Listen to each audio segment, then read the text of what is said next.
वचन, ये वचन, प्यारा वचन। परमेश्वर के धन्य नाम की महिमा हो। प्रभात मनन के सत्र 1299 में आप सभी का बहुत ही विनम्रता के साथ स्वागत करता हूं। आइए आज के मनन के लिए हम पढ़ते हैं पहला तिमुथियुस अध्याय 2:5। क्योंकि परमेश्वर एक ही है और परमेश्वर और मनुष्यों के बीच में भी एक ही बीच वही है, अर्थात मसीह यीशु जो मनुष्य है। हम पिछले दिनों में ये मनन कर रहे थे कि यीशु मसीह क्यों परमेश्वर और मनुष्य के बीच का एकमात्र बीच वही है। मैं उन बातों को दोहराना नहीं चाहता। आज इस विषय से जुटे कुछ अन्य प्रायोगिक बातों की चर्चा आपके साथ में करना चाहता हूं। मुझे लगता है कि परमेश्वर और मनुष्य के बीच का बिछवाई के संबंध में दुनिया के लोगों के अंदर जो धारणाएं हैं वे कई हद तक मसीहियों के बीच में भी घुस चुकी है। आर्य धर्म, सिख धर्म, जैन धर्म आदि धर्मों में उन धर्मों को मानने वाले उनके सदस्य अपने गुरुओं को या पुजारियों को ईश्वर और मनुष्य के बीच के बिछवाई के रूप में देखते हैं। इसलिए वे लोग अपने घरों में विशेष अवसरों में पूजा आदि कराने के लिए इन गुरुओं को या पुजारियों को बुलाते हैं। उन धर्मों में आस्था रखने वाले लोगों की सोच यह है कि यदि इन पुजारी लोग उन लोगों के लिए प्रार्थना करेंगे तो उसका प्रभाव ज्यादा होगा। ये ऐसी प्रथा नहीं है जो वर्तमान काल में शुरू हुआ हो, बल्कि प्राचीन धर्मों में भी ऐसी प्रथाएं होती थी।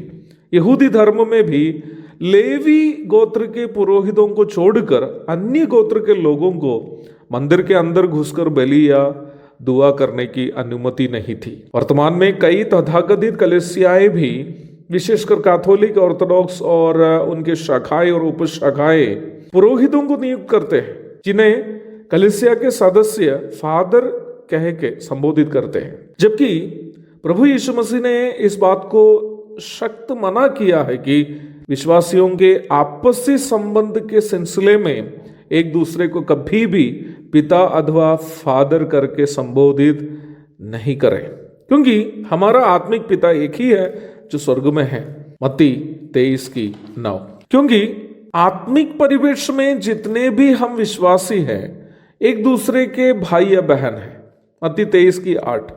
नए नियम की शिक्षा के अनुसार परमेश्वर की आराधना करने के संबंध में जितने भी उद्धार प्राप्त मसीही विश्वासी हैं सभी पुरोहित हैं। पहला पत्रस 2:9 में हम इस प्रकार पढ़ते हैं, पर तुम एक चुना हुआ वंश और राजपदधारी याचकों का समाज और पवित्र लोग और परमेश्वर की निज प्रजा हो। जितने भी विश्वासी हैं जो वास्तव में यीशु मसीह को उद्धारकर्ता के रूप में ग्रहण किए हैं वे सब राजपदधारी याचक अथवा रॉयल प्रीस्टहुड है, पवित्र लोग अथवा होली नेशन है और परमेश्वर की निज प्रजा अथवा गॉड्स ऑन पोसेशन है। एक बात स्पष्ट रूप में समझ लीजिएगा प्यारो, एक मसीही विश्वासी के रूप में हम में से कोई एक दूसरे से छोटा या एक दूसरे से बड़ा नहीं है। मैं आप लोगों से बड़ा नहीं हूं। मैं बाइबल शिक्षक होने के बावजूद भी अपने आप को आप सबों से छोटा समझता हूं, क्योंकि बाइबल की शिक्षा यही है। परंपरागत कलीसियाओं में पुरोहितों को मध्यस्थ समझकर उनसे प्रार्थना करनी और नवीन कलीसियाओं में पास्टर को मध्यस्थ समझकर केवल उन्हीं से ही प्रार्थना करानी, ये दोनों वास्तव में वचनानुसार का कार्य नहीं है।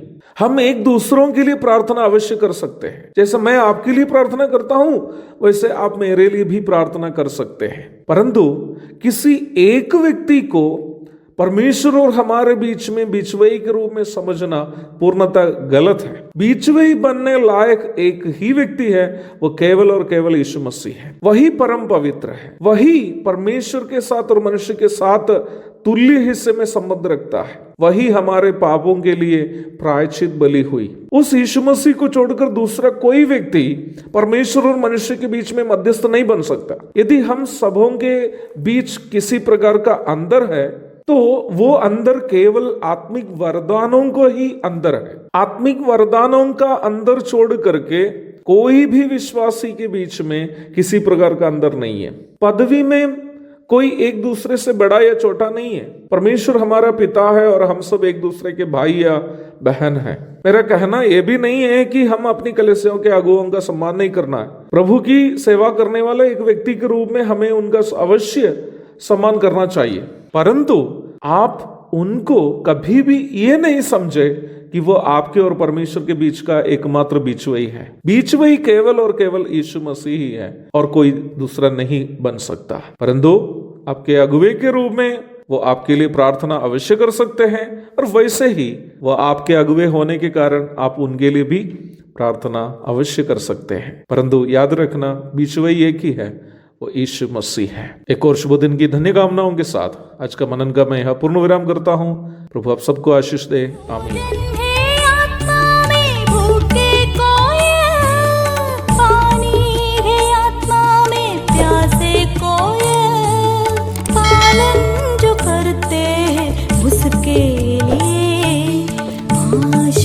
पाने का साधन है ये वचन, प्यारा वचन, यीशु मसीह का प्यारा वचन।